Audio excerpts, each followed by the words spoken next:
और क्या हाल है, कैसा चल रहा है तुम लोगों का? है सब बढ़िया? चलो तो आज हम लोग एफसीसी सीरीज के लेक्चर नंबर 4 में हैं।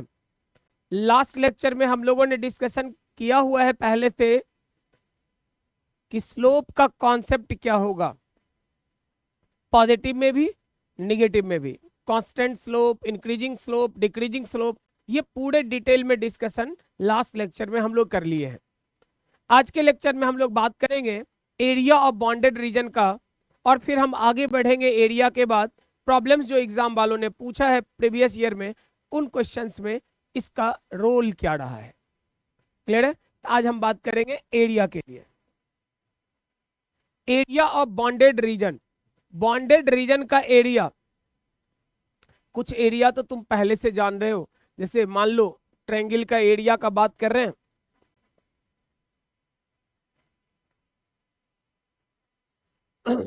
अगर मान लो ये ट्रायंगल है हमारा, ये ए। अब ट्रायंगल कहां से आएगा देखा जाएगा। अगर ट्रायंगल फॉर्म कर गया तो आप एरिया तो जानते हो, 1/2 इंटू ए इंटू एच। अगर ये इक्विलेटरल ट्रायंगल है तो आप कहते हैं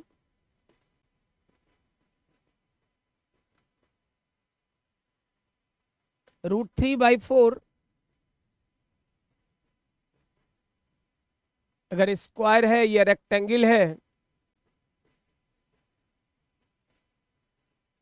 आप कहते हैं एरिया इज ए बी। अगर सर्कल के लिए बात करो तो सर्कल के लिए एरिया आप कहिएगा एरिया क्या, तो area is pi r square. मैं इसे सजेस्ट करूंगा लिखने के लिए कि r x into r y के फॉर्म में याद रखना।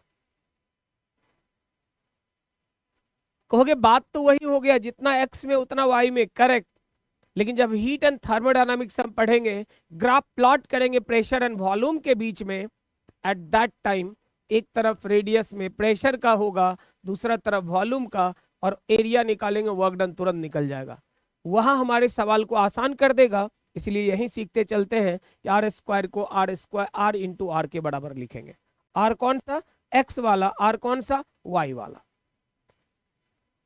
कहोगे कंप्लीट रहेगा तब तो। अगर आर्क रहा तो, अगर आर्क रहा तो कोई दिक्कत नहीं है। जनरल फॉर्मूला यही। सर्कुलर आर्क के लिए एरिया क्या कहोगे, तो 1/2 into r square into theta. बस याद रखना है कि थीटा जब भी अकेला रहता है वो रेडियन में होता है। अगर ट्रिग्नोमेट्रिक के साथ रहे, डिग्री या रेडियन कुछ भी कह लो चलेगा, अकेला पड़ा रहेगा हमेशा रेडियन में लिखेंगे। क्लियर है ये? तो सर्कुलर रहेगा तो क्या होगा, किसी तरह के स्ट्रक्चर का कर लोगे। अगर आप कहते हो कि ट्रेपेजियम के लिए देखेंगे, बिल्कुल देख लो भाई। अगर मान लो आपने कहा ए, आपने ये बोला बी, आपने कहा एच, तो ट्रेपेजियम के लिए जो एरिया है 1/2 summation of parallel side into,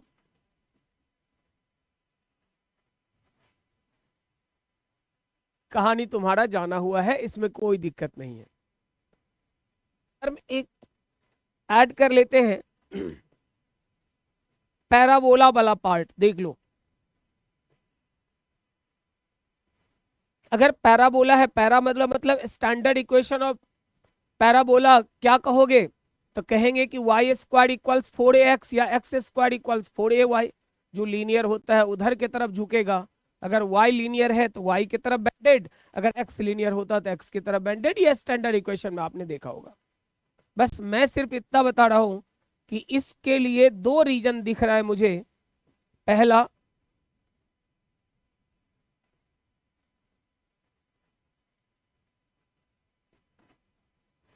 पहला रीजन ये दिख रहा है। दूसरा रीजन, अगर आप कहते हैं कि this is H and this is a, तो हम कहेंगे इसका एरिया कितना। अगर ये ए है, ये एच है, तो आप कहोगे इसका एरिया कितना। देख लो,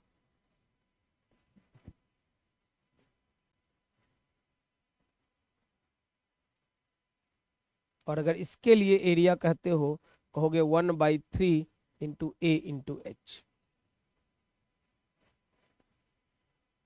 पैराबोलिक वाले के लिए दोनों साइड का एरिया 2/3 AH 1/3 AH दोनों को ऐड कर लो A इंटू एच। जरा इस फिगर को यहाँ बैठा दो, ये कंप्लीट रेक्टेंगल है, रेक्टेंगल अगर है तो A इंटू एच होना ही चाहिए।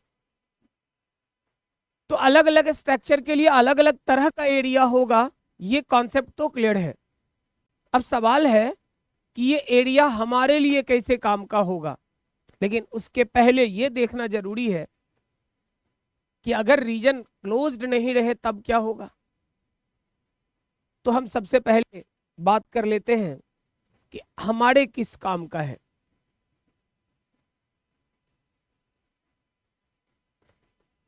याद करो पहले ही हमने बात कर लिया कि प्रोडक्ट का मतलब एरिया 1/2 √3/2 2/3 1/3 ये न्यूमेरिकल वैल्यू आया इसलिए कि भाई ज्योमेट्रिकल स्ट्रक्चर के आधार पे उसका इन्वॉल्वमेंट हुआ। डिटेल मैथमेटिक्स में हम लोग पढ़ते हैं, लेकिन हर बार अगर देखो तो बात तो यही है, दो टर्म का प्रोडक्ट लिया गया है।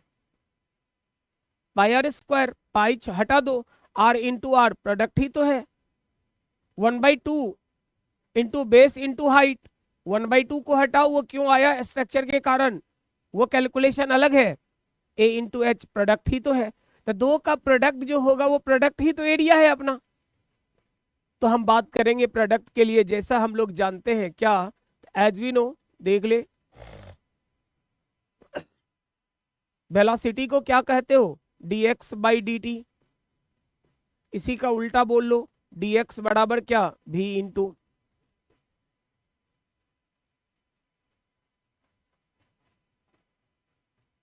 इसका मतलब पहले भी बात कर लिए हैं, वेलोसिटी एंड टाइम के बॉन्डेड रीजन का एरिया, याद करो पहले बता चुके, फिर रिपीट कर रहे हैं, वेलोसिटी एंड टाइम के बॉन्डेड रीजन का एरिया कुछ और नहीं क्या देगा, तो दिस इज डिस्प्लेसमेंट, ये डिस्प्लेसमेंट देगा। कब, जब साइन के साथ ऐड करोगे। अगर साइन को नेग्लेक्ट कर दोगे, बिना साइन का जोड़ घटाव करोगे, तो हम लोग कहेंगे ये डिस्प्लेसमेंट नहीं, क्या देगा, डिस्टेंस देगा। पढ़ा हुआ है कहानी पहले से, रिपीट इसलिए कर दे रहे हैं ताकि कोई कंफ्यूजन नहीं रहेगा। एडेड विथ साइन और डिस्टेंस अगर साइन नेग्लेक्ट करेंगे।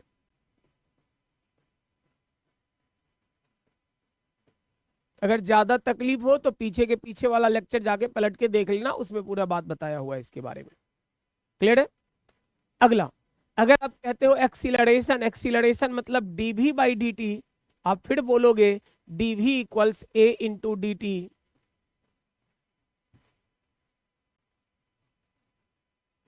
प्रोडक्ट है। एक्सीलरेशन और टाइम के बॉन्डेड रीजन का एरिया क्या देगा, तो कुछ और नहीं, change in velocity. Change in velocity मतलब फाइनल माइनस v,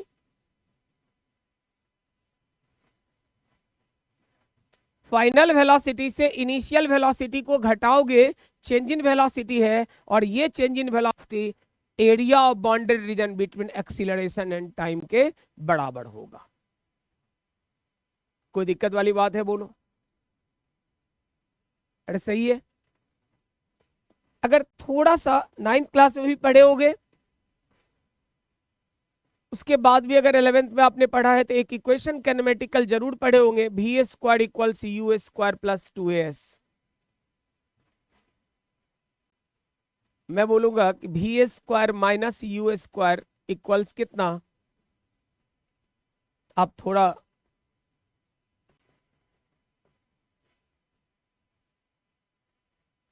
देखो, ये रेशियो है किसका, स्क्वायर ऑफ वेलोसिटी और डिस्प्लेसमेंट का। कहोगे ये स्क्वायर ऑफ वेलोसिटी मतलब फाइनल माइनस इनिशियल तो है ही, तो स्क्वायर ऑफ वेलोसिटी और डिस्प्लेसमेंट का कभी भी स्क्वायर ऑफ वेलोसिटी और डिस्प्लेसमेंट का ही ग्राफ दे दे, square of velocity and displacement के बीच डायरेक्ट ग्राफ दे दे, परेशान होने की कोई जरूरत नहीं है। उस ग्राफ का जो स्लोप होगा, स्लोप मतलब रेशियो है तो स्लोप ही तो हुआ, ये स्लोप क्या देगा? The 2 times of acceleration. Slope of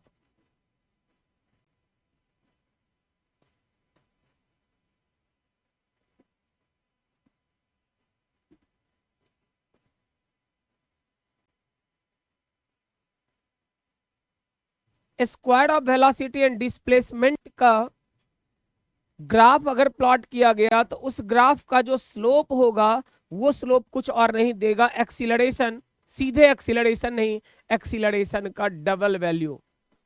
इसका मतलब अगर आपको एक्सीलरेशन चाहिए, स्लोप निकालो, स्लोप को 2 से डिवाइड कर दो, एक्सीलरेशन मिल जाएगा। इसी का उल्टा बोल दो, अगर मल्टीप्लाई हो गया तो एक्सीलरेशन एंड डिस्प्लेसमेंट के ग्राफ का एरिया क्या देगा? Area of bounded region between acceleration and displacement क्या देगा? V square minus u square by 2। Clear है? क्या देगा? तो वी स्क्वायर फाइनल वेलोसिटी का स्क्वायर माइनस इनिशियल वेलोसिटी का स्क्वायर डिवाइडेड बाई 2 के बराबर। मतलब अगर आप लिखना चाहो तो कहोगे कि ऑल्सो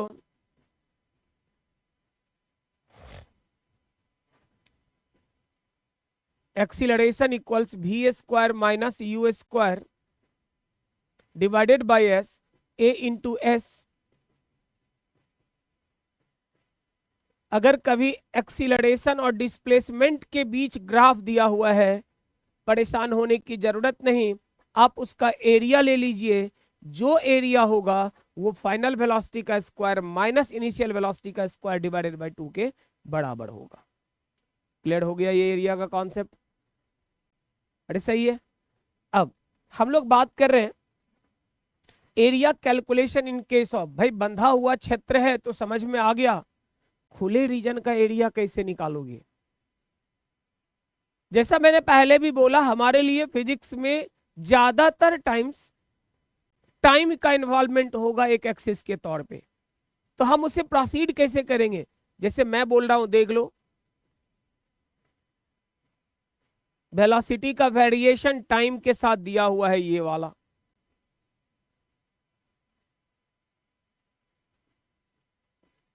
इधर में आपको कहा गया डिस्प्लेसमेंट निकालो। ध्यान देना, ग्राफ है वेलोसिटी एंड टाइम का। अगर बोला जाता एक्सीलरेशन निकालो, बड़े आराम से हम निकाल देते। कैसे? तो स्लोप निकाल दे तो हो जाता। लेकिन प्रॉब्लम ने कहा एक्सीलरेशन नहीं, डिस्प्लेसमेंट निकालो। डिस्प्लेसमेंट का मतलब एरिया निकालने बोला है, अभी तो बताए थे। तो अगर एक्सीलरेशन बोला, एक्सीलरेशन का मतलब है स्लोप, डिस्प्लेसमेंट का मतलब है एरिया। एरिया निकालना है, लेकिन एरिया तब ना निकलता जब ग्राफ बंद होता। ये तो खुला ग्राफ है। हम इस तरह के ग्राफ को कैसे प्रोसीड करेंगे? कोई दिक्कत नहीं है, देख लो। हम इस ग्राफ के 2 ऑप्शन लेते हैं। This is velocity and this one is time. This is velocity and this one is time. आप कहोगे पैकिंग करना है, खुला का तो होगा नहीं। एक ने कहा कि पैकिंग करना है तो ये कर दीजिए, कर लिया। एक ने कहा कि नहीं पैकिंग करना है, इधर आगे कीजिए। कहीं तो बंद करना पड़ेगा किसी ना किसी साइड जाके। तो एक ने कहा इधर कर दीजिए, मैंने कर दिया, दिस इज V1। आपने कहा इधर, मैं तब भी कर दे रहा हूं।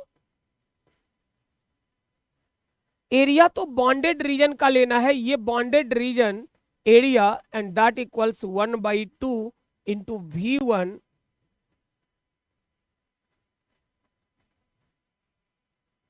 आप कहोगे इसका एरिया लेना है, आप कहोगे एरिया इज, यहां से अगर देखो तो दोनों सही दिखता है क्या? तो ये दोनों मेथड करेक्ट है? नहीं। कहोगे तो फिर डिसीजन कैसे लेंगे? अगर आप ग्राफ को एनालाइज कर लोगे, आपका काम आसान हो जाएगा। कैसा एनालिसिस?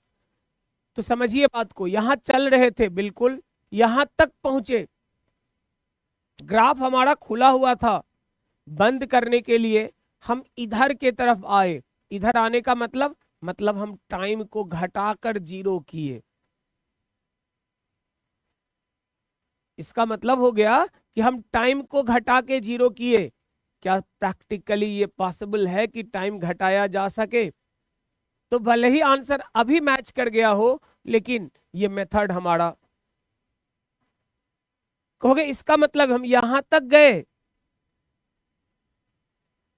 अचानक से क्या हुआ, उसी समय पे मेरा वेलोसिटी घट के जीरो हुआ। सही तो है। बाइक से आप जा रहे हो, अचानक कोई सामने आदमी दिखा, आपने ब्रेक लगाया, वेलोसिटी वहीं का वहीं जीरो हो गया। तो ये प्रैक्टिकली पॉसिबल है, इसीलिए ये वाला कॉन्सेप्ट सही है, वो वाला कॉन्सेप्ट गलत।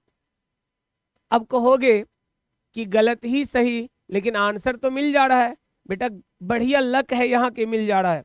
तुम देख लो, अगर यही चीज मैं ऐसे दूं ग्राफ में, वेलोसिटी का वेरिएशन टाइम के साथ ये वाला है, देख लो, this is v1 and this one is v2, this time is t।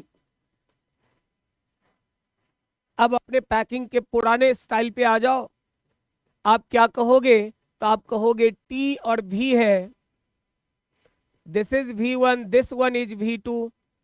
मैंने कहा टाइम t है, वेलोसिटी v है, this is v1 and this is v2, time is t। अगर आप कह रहे थे कि इधर ही जाके पैक कर लिए, कर दो, तो ये ट्रायंगल बना, और इस ट्रायंगल का मतलब है एरिया 1/2 बेस, यहां से यहां तक v2, ये v1, इसका मतलब v2 minus v1 into T. लेकिन अगर ये वाला पैकिंग करोगे तो बेटा ये ट्रायंगल नहीं, ट्रेपेजियम है। Area is 1/2 v1 plus v2 into, this is v1, this is v2, v1 plus v2 into T. उस वाले सवाल में लक अच्छा था कि गलत करके भी सही हो रहा था, लेकिन अगर वो फंडा अप्लाई करेंगे तो समझ लो कितना खराब तरीके से पिट जाएगा सवाल।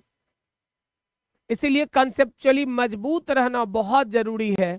और सही कॉन्सेप्ट कहता है कि अगर ग्राफ खुला हुआ है, पैकिंग आपको देना है, तो पैकिंग के लिए कहीं घूमने मत जाना, पैकिंग के लिए टाइम एक्सिस पे भागना।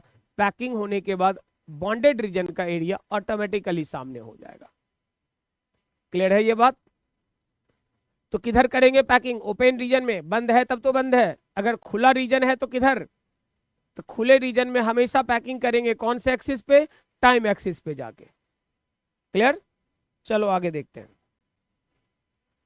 Application of area. अगर वेलोसिटी टाइम का ग्राफ दिया हुआ है, किसका ग्राफ दिया हुआ है? वेलोसिटी एंड टाइम का ग्राफ दिया हुआ है, तो याद रखना एरिया ऑफ बॉन्डेड रीजन, किसी भी तरह का ग्राफ हो, गिब्स, क्या Gibbs?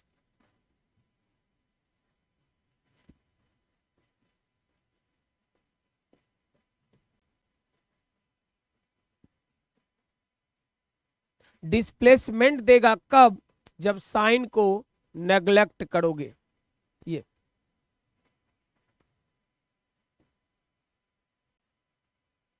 Added with sign,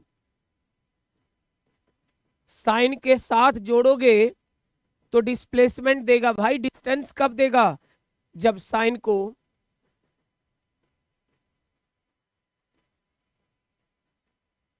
sign से कोई मतलब नहीं रखोगे तो डिस्टेंस देगा, अगर साइन का मतलब रख के जोड़ घटाव करोगे तो डिस्प्लेसमेंट देगा। क्लियर है? अगर भैया एक्सीलरेशन और टाइम का ग्राफ दिया, नॉर्मली यही मिलेगा इस चैप्टर में, पूरे फिजिक्स में बहुत सारे टर्म्स आएंगे, इसलिए मैंने शुरुआत में ही आपको बोला हमारा दो ही जगह पे कॉन्सेप्ट टिका हुआ है, ratio, slope, product, area. Clear है? तो आप कहिएगा एक्सीलरेशन टाइम का क्या देगा?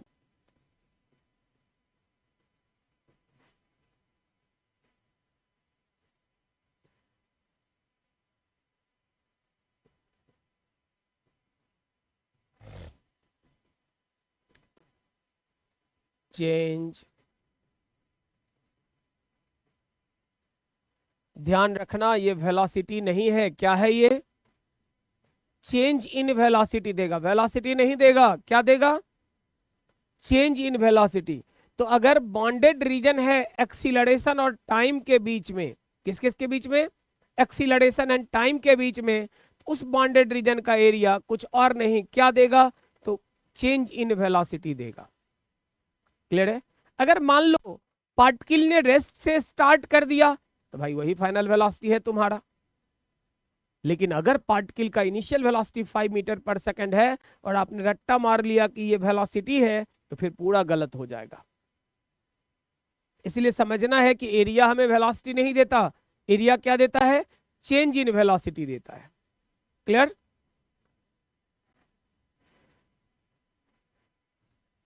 ग्राफ ऑफ कुछ फंक्शंस के ग्राफ का बात करते हैं, ग्राफ के आधार पे आइडेंटिफाई करते हैं। ग्राफ ऑफ सम फंक्शन, कुछ फंक्शन का हम ग्राफ का बात करेंगे, जैसे डिस्प्लेसमेंट टाइम का ग्राफ, वेलोसिटी टाइम का ग्राफ, एक्सीलरेशन टाइम का ग्राफ। इस तरह का अगर होगा तो उस ग्राफ से हम क्या कॉन्सेप्ट समझेंगे, ये हम लोगों को देखना है।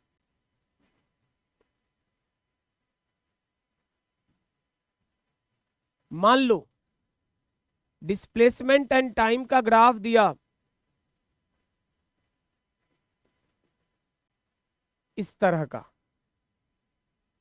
इसका क्या मतलब, देखो डिस्प्लेसमेंट कांस्टेंट है, मतलब इसके स्लोप को वेलोसिटी बोलते हैं, वेलोसिटी 0 है, मतलब पार्टिकल जो है वो रेस्ट में है। एक्चुअली ये डिस्प्लेसमेंट नहीं, पोजीशन बोल दो, जब भी ग्राफ प्लॉट किया जाता है पोजीशन का सेम है, मतलब वेलोसिटी पोजीशन का चेंज नहीं हो रहा है, मतलब वेलोसिटी 0, पार्टिकल किस अवस्था में भाई, रेस्ट में है। लेकिन यही अगर कह दिया जाए कि पोजीशन और टाइम के बीच का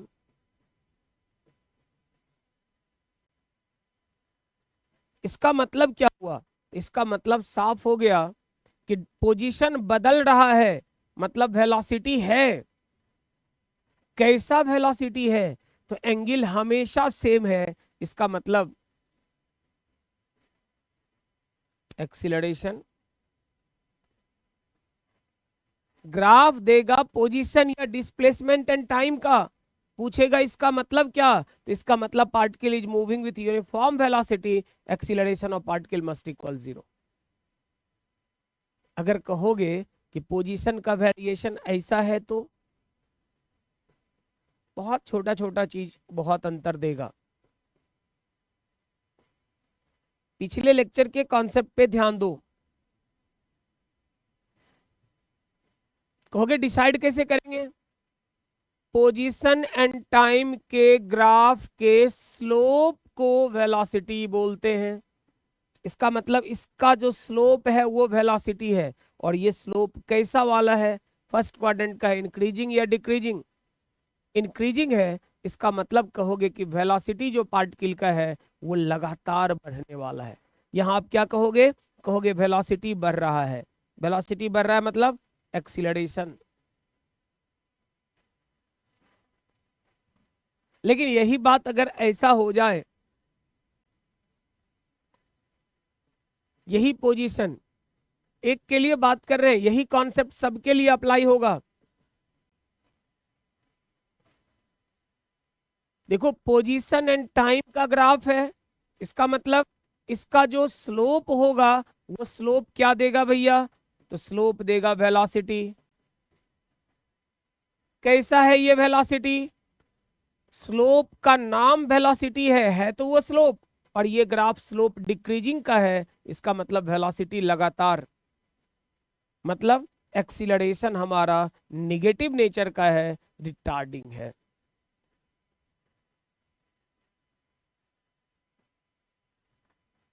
तो सिर्फ ग्राफ से आप पहचान सकते हो कि इसमें कौन एक्सीलरेशन वाला है, कौन यूनिफॉर्म एक्सीलरेशन वाला है, कौन इंक्रीजिंग एक्सीलरेशन वाला है, डिसाइड कर सकते हैं हम लोग। क्लियर है। अगला कोरस्पॉन्डिंग ग्राफ ऑफ गिवन, अब भैया एक फोटो देगा और आपको कहा जाएगा कि फोटो से नया फोटो तैयार करो। फोटो से नया फोटो तैयार करेंगे हम लोग, लेकिन उसके पहले थोड़ा इक्वेशन को पहचानना शुरू करते हैं। देखो,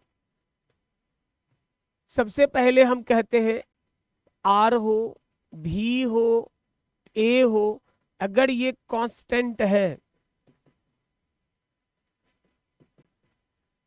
कांस्टेंट का पहचान कि स्लोप बराबर 0, कहोगे उसका फोटो, तो आप कहिएगा आर और टी के बीच में। कहोगे ऐसे ही क्यों खींच दिए? ऐसे इसलिए खींचे कि स्लोप का मतलब ही, स्लोप 0 का मतलब होता है पैरेलल टू डिनोमिनेटर एक्सिस, मतलब टाइम के रेस्पेक्ट में अगर किया गया है तो टाइम के पैरेलल ग्राफ हो जाएगा। अगर आप कहते हैं कि r directly proportional to t, ध्यान दीजिएगा कॉन्सेप्ट, दोनों साइड पावर 1 है, इसका नाम बोलते हैं लीनियर, और लीनियर का मतलब होता है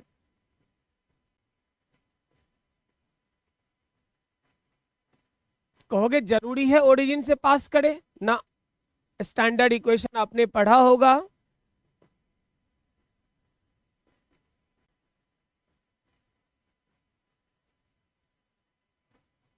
स्ट्रेट लाइन का स्टैंडर्ड इक्वेशन, दोनों साइड पावर 1 है मतलब स्ट्रेट लाइन है। अगर c 0 है तो ओरिजिन से, c पॉजिटिव रहता तो ऊपर से, c निगेटिव रहता तो नीचे से। जनरल फॉर्म देख रहे हैं, इसीलिए बस ऐसा लिख दिया। अगर कहोगे कि r directly proportional to t square, तो टी स्क्वायर मतलब एक साइड स्क्वायर एक साइड लीनियर, आप कहिएगा ग्राफ कैसा, तो लीनियर वाले की तरफ झुक रहा है मतलब पैराबोलिक है। अब कहोगे कि r डायरेक्टली टू t का पावर 3, तो कहोगे दोनों तो देखने में एक जैसा लग रहा है, एक जैसा लग रहा है, लेकिन कॉन्सेप्ट एकदम अलग अलग है। किधर होगा, कैसा होगा, ये फैसला ना तो मैं करूंगा ना आप करोगे, ये फैसला उसका स्लोप करेगा। अगर इसका स्लोप देखते हैं, स्लोप मतलब डिफरेंशिएशन, तो स्लोप देखेंगे तो क्या कहेंगे, डिफरेंशिएशन होगा 2t के बराबर, slope directly proportional to time हो जाएगा। इसका देखेंगे तो slope directly proportional to 3t square के बराबर हो जाएगा। इसका स्लोप डायरेक्टली टू टी, इसका slope directly to t square, slope ज्यादा है, इसका मतलब ये ज्यादा तेजी से उठ रहा है। कॉन्सेप्ट बस यही से, मैथमेटिकल टूल्स में आपने पढ़ा होगा डिटेल में इसको, क्योंकि अभी मैथमेटिकल टूल्स हम लोग डिस्कशन नहीं कर रहे हैं, इसलिए सिर्फ एक आइडिया आपको शेयर करेंगे, सवाल आपका आसानी से बनता चला जाए। देखो, अगर सबको एक साथ समराइज करके देखें तो हम लोग यही कहेंगे,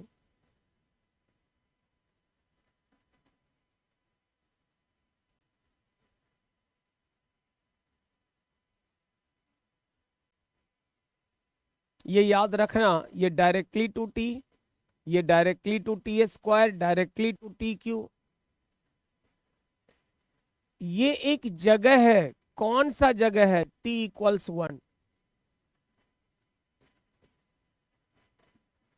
कॉन्सेप्ट समझो, 1 के पहले तक, 1 के पहले मतलब 1 से छोटा वैल्यू, 1/2 लेंगे तो ये 1/2 रहेगा, ये 1/4 हो जाएगा, 1/8, मतलब 1 के पहले जिसका पावर जितना ज्यादा रहेगा वो ग्राफ उतना उधर नीचे से चलेगा।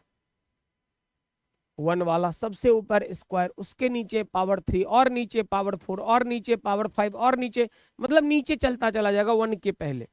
लेकिन 1 के बाद अगर 2 लेते हैं तो यहाँ 2, यहाँ 4, यहाँ 8, इसका मतलब जिसका पावर जितना ज्यादा वो उतना ऊपर रहेगा, जिसका पावर जितना कम उतना नीचे रहेगा ग्राफ। क्लियर है ये? सही है। अब देखो, इंटीग्रेशन डिफरेंशिएशन के रूल में आपने पढ़ा हुआ है कि अगर डिफरेंशिएट करने का बारी आया तो पावर 1 घटाते चलेंगे, इंटीग्रेट करने का बारी आया तो पावर 1 बढ़ाते चलेंगे। इसका मतलब है कि अगर मैं कहूं कि r directly proportional to t cube, मुझे वेलोसिटी चाहिए, वेलोसिटी का मामला मतलब क्या, डिफरेंशिएशन आपको कहना पड़ेगा directly to t square, power में से एक घट गया।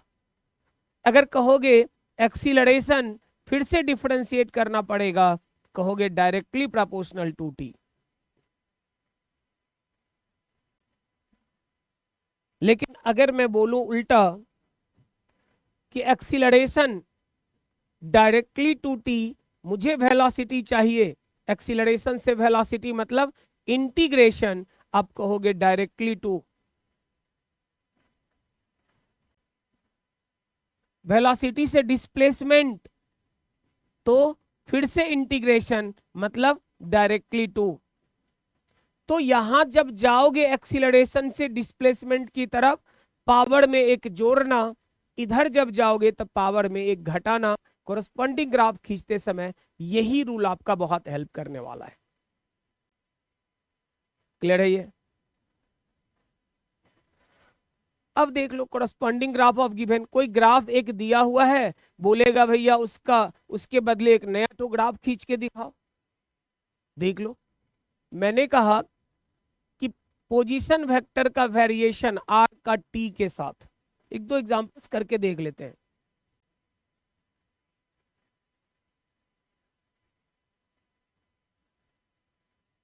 प्लॉट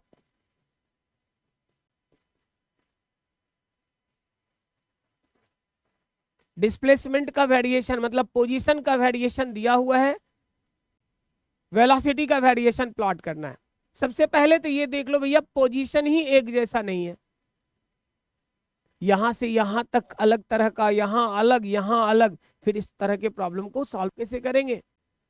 तो एक बार में नहीं कर सकते इकट्ठे, 3 बार में कर दो, A B C and D. For A B के लिए बात करते हैं, स्ट्रेट लाइन है, स्ट्रेट लाइन का मतलब r directly proportional to t. अगर ऐसा है, कहोगे कि मुझे वेलोसिटी चाहिए, तो यहां से वेलोसिटी, वेलोसिटी मतलब कह रहा है वेलोसिटी, मामला डिफरेंशिएशन का है, ये हर हाल में कांस्टेंट होगा। और कहोगे ये बात कैसे बोले कि पॉजिटिव होगा? भाई यहाँ का जो स्लोप होगा वही स्लोप देता है वेलोसिटी, और स्लोप के लिए एंगल एंटी क्लॉक है, इसका मतलब ये वेलोसिटी क्या, तो सेम तो है ही, पॉजिटिव नेचर का भी है। अगर कहोगे कि नहीं बी से सी तक जाएंगे, जाओ, रोका किसने? तो बी से सी तक आर बराबर तुम्हारा, जब भैया पोजीशन ही चेंज नहीं किया, इसका मतलब है कि वेलोसिटी बराबर कितना, पोजीशन के चेंज के लिए जो जिम्मेदार है उसका नाम है वेलोसिटी। वेलोसिटी रहता तो बदलता नहीं है, ही नहीं तो बदलेगा कहां से? अब आजा सी से डी के लिए देखते हैं।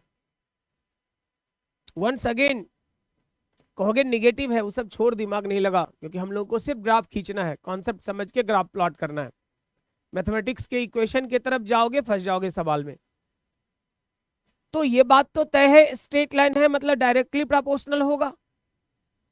तो इसने फायदा दिया भाई कि वेलोसिटी कांस्टेंट होगा।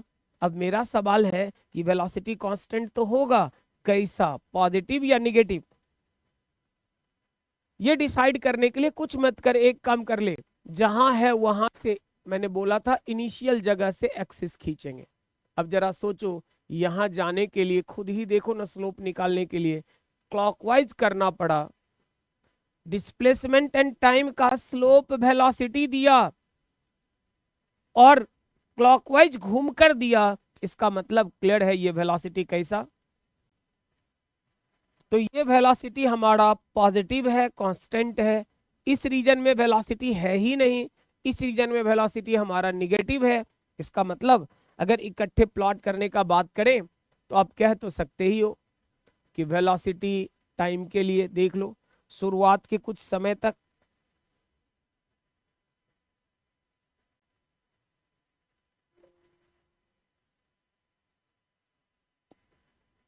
अगर चलो इसका नाम दे देते हैं T1, this is T2 and this is T3, बोल पाओगे T1 0 से T1 तक velocity positive and constant, T1 से T2 तक वेलोसिटी नहीं है, T2 से T3 तक वेलोसिटी है, कांस्टेंट है लेकिन नेगेटिव है। तो सबसे ज्यादा फंसाने वाला फंडा यही होता है कि ये ग्राफ देगा, अब बोलेगा इसके बदले बाकी ग्राफ में चेक करो कौन वाला ग्राफ ठीक लग रहा है। भाई आसानी से कर लेंगे कौन सा ग्राफ, इक्वेशन स्टैंडर्ड वाला याद करो, अगर वो याद रहेगा तो आसानी से आप सॉल्व कर सकते हो ग्राफ कौन सा करेक्ट है। क्लियर है? तुम कहोगे अगर मान लीजिए इसका दिया तब ना, तो किसका दे बताओ। सेम चीज मैं रिपीट कर रहा हूं वेलोसिटी एंड टाइम को लेके। कह रहा है प्लॉट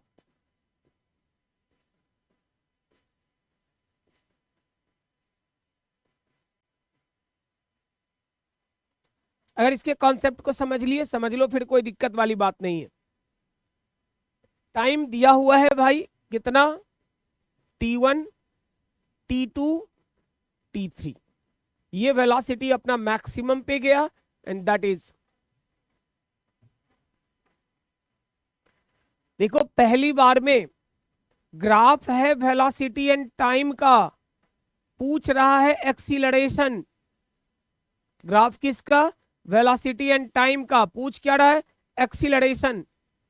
वेलोसिटी टाइम से एक्सीलरेशन जाने का तरीका भी टी दिया हुआ है, एक्सीलरेशन पहुंचना है, भाई क्या करेगा, तो कुछ नहीं, स्लोप देखेंगे पहुंच जाएंगे।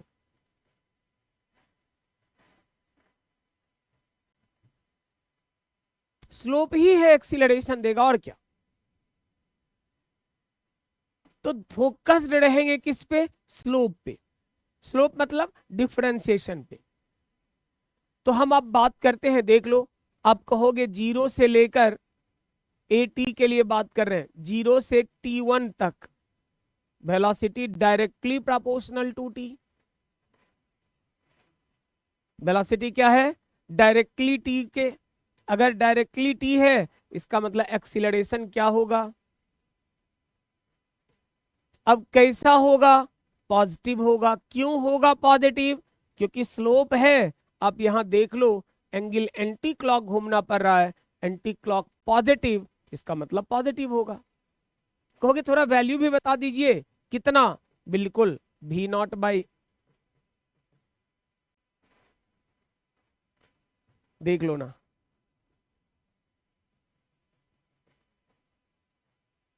सीधा सीधा तो ट्रायंगल है यार। स्लोप का मतलब टेन थीटा, टेन थीटा मतलब y बाई एक्स कर तो दिए।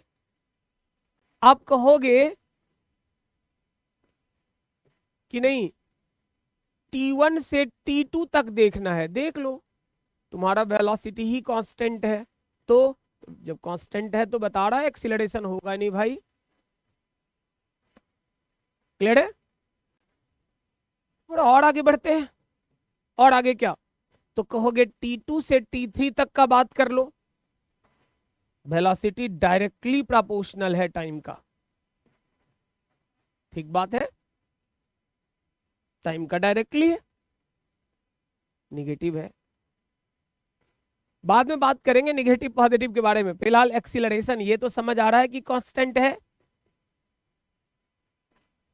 मैंने पहले ही बोला मैथमेटिकल रूल पे जाओगे तो परेशान थोड़ा ज्यादा हो जाओगे स्टैंडर्ड इक्वेशन में, इसलिए काम चला लो। यहां थीटा क्लॉकवाइज घूमना पड़ा, इसका मतलब एक्सीलरेशन कांस्टेंट तो है, लेकिन कैसा नेचर का, तो निगेटिव नेचर का है। एक्सीलरेशन है, हाँ है, वेरिएबल है कि कांस्टेंट है, कांस्टेंट है। फैसला कैसे हुआ, स्ट्रेट लाइन था, स्ट्रेट लाइन का स्लोप कांस्टेंट होता है इसलिए कांस्टेंट है। पॉजिटिव या निगेटिव, वेलोसिटी लगातार घट रहा है, इसका मतलब वो एक्सीलरेशन नहीं रिटार्डेशन लग रहा है, तब तो घट रहा है। क्लियर हो गया ये बात? अब कहोगे प्लॉट करना है हमें, कर लो। एक्सीलरेशन और टाइम के लिए पहला T1 सेकंड तक एक्सीलरेशन पॉजिटिव था, कांस्टेंट था, पॉजिटिव था। T1 से T2 तक पता ही नहीं चल सका, और T2 से जब आप आगे बढ़े कहा T3 के लिए, तो आपका एक्सीलरेशन क्या था? तो नेगेटिव था। कहोगे कांस्टेंट है, वैल्यू भी बोल दीजिए, बिल्कुल V0 divided by T3। Slope देखना है बस, tan theta, this is V0, this is T3 minus T2। Clear है? तो ये हो गया आपका इस ग्राफ की मदद से एक्सीलरेशन टाइम का। अगर ग्राफ मेरे से पूछा जाता तो वो ग्राफ यही होता, लेकिन उसने एक चीज और पूछा है, क्या? तो आर एंड टी का ग्राफ। चलो ठीक है, आर एंड टी का देख लो।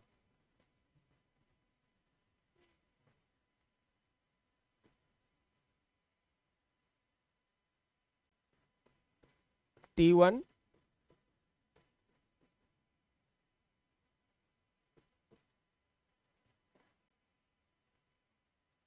0 से T1 के लिए, अब फटाफट कर लो, V डायरेक्टली टू T, बढ़िया। वेलोसिटी डायरेक्टली टू T है, और R और T का खींचना है। इसका मतलब वेलोसिटी से पोजीशन आने के लिए मामला इंटीग्रेशन का है, तो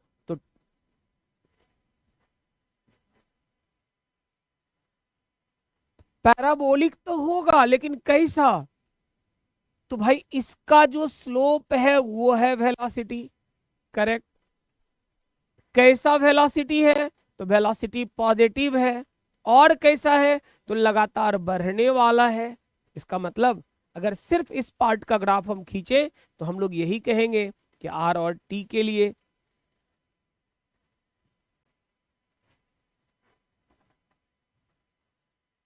आर एंड टी के लिए स्क्वायर्ड है तो पैराबोलिक, पैराबोलिक इधर से भी होगा इधर से भी होगा, तो कौन सा लेंगे? तो एक का स्लोप इंक्रीजिंग है, एक का स्लोप डिक्रीजिंग, पॉजिटिव दोनों है, लेकिन इंक्रीजिंग और डिक्रीजिंग। तुम देख लो यहां से यहां तक वेलोसिटी क्या हो रहा है? तो वेलोसिटी बढ़ रहा है, मतलब इंक्रीजिंग स्लोप का ग्राफ है। आप कहोगे कि T1 से T2 लेना है मुझे, वेलोसिटी कांस्टेंट है, तो R directly proportional to.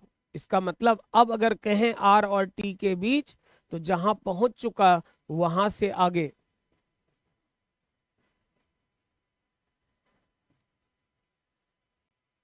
Directly proportional. जब कांस्टेंट था इंटीग्रेट किए, कांस्टेंट मतलब T का पावर जीरो था, जीरो था तो इंटीग्रेशन में बढ़ के 1 हो गया। क्लियर है? अगर आप कहते हैं T2 से T3 लेना है तो ले लो, velocity directly proportional to T है, और और यार लगातार घट रहा है। खैर जो हो रहा है, पहली बात तो ये कि directly proportional to T square होगा, क्योंकि यहां से यहां तक पहुंचने का रास्ता इंटीग्रेशन T स्क्वायर का डायरेक्टली होगा, हाँ होगा। अब क्या करें, कैसा वाला होगा? तो देखो डिस्प्लेसमेंट टाइम के बीच ग्राफ पैराबोलिक होगा। पैराबोलिक में दोनों ऑप्शन है, इंक्रीजिंग एंड डिक्रीजिंग स्लोप। तो हम लोग ये कहेंगे कि भाई डिस्प्लेसमेंट और टाइम का जो स्लोप है वो है कौन? तो वो है वेलोसिटी। स्लोप कौन है? वो है वेलोसिटी। और वेलोसिटी कैसा? तो वेलोसिटी हम देख रहे हैं पॉजिटिव है, लेकिन लगातार घट रहा है, डिक्रीजिंग ऑर्डर का है। इसका मतलब आप कहिएगा डिक्रीजिंग स्लोप का ग्राफ। जहां जा चुका वहां से आगे के लिए। तो हम लोग अगर समराइज करें एक बार में, कि एक ही डायग्राम में ये दिखे हमें, क्या दिखेगा भाई? तो आर और टी के बीच का ग्राफ पहले ये,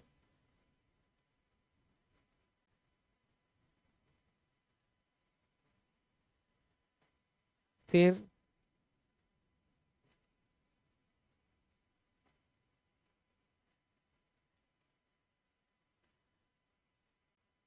this is t1, this is t2 and this time is। बड़ा ही शानदार कॉन्सेप्ट का ये सवाल है। तो आपको दिया रहेगा वेलोसिटी टाइम का ग्राफ, आपको एक्सीलरेशन टाइम पूछे, डिस्प्लेसमेंट टाइम पूछे, कर लोगे? अरे सही है। तो आज के लेक्चर में हम लोग यहीं तक करेंगे। अगले लेक्चर में अब हम लोग प्रॉब्लम डिस्कशन इसका करेंगे कि प्रॉब्लम के पार्ट्स में प्रॉब्लम किस किस तरह का होगा, उसे प्रोसीड कैसे किया जाए। अभी तक हम स्लोप एंड एरिया के कॉन्सेप्ट को देखे। सवाल जो उलझाने का कोशिश करेगा, फिजिक्स में जो टर्म लिखा रहेगा कि वेलोसिटी निकालो, एक्सीलरेशन निकालो, हम मतलब समझ लिए कि फिजिक्स में एक्चुअली उसका मीनिंग क्या होगा। क्या वो सच में वेलोसिटी कहता है? तो नहीं। अगर डिस्प्लेसमेंट टाइम का है, वेलोसिटी पूछ रहा है, मतलब वो एक्सीलरेशन, ये इसका मतलब वो स्लोप पूछ रहा है। डिस्प्लेसमेंट टाइम का वेलोसिटी पूछ रहा है, मतलब वेलोसिटी नहीं, वो स्लोप पूछ रहा है। वेलोसिटी टाइम का ग्राफ दिया हुआ है और वो पूछ रहा है एक्सीलरेशन, मतलब एक्सीलरेशन नहीं, स्लोप पूछ रहा है। ये पूरा डिटेल में हम लोग देख लिए, कब डिफरेंशिएशन करना है, कब इंटीग्रेशन करना है। अगले लेक्चर में अब जेई वाले, नीट वाले ने जो सवाल करा, वो सवाल हम डिस्कशन करेंगे।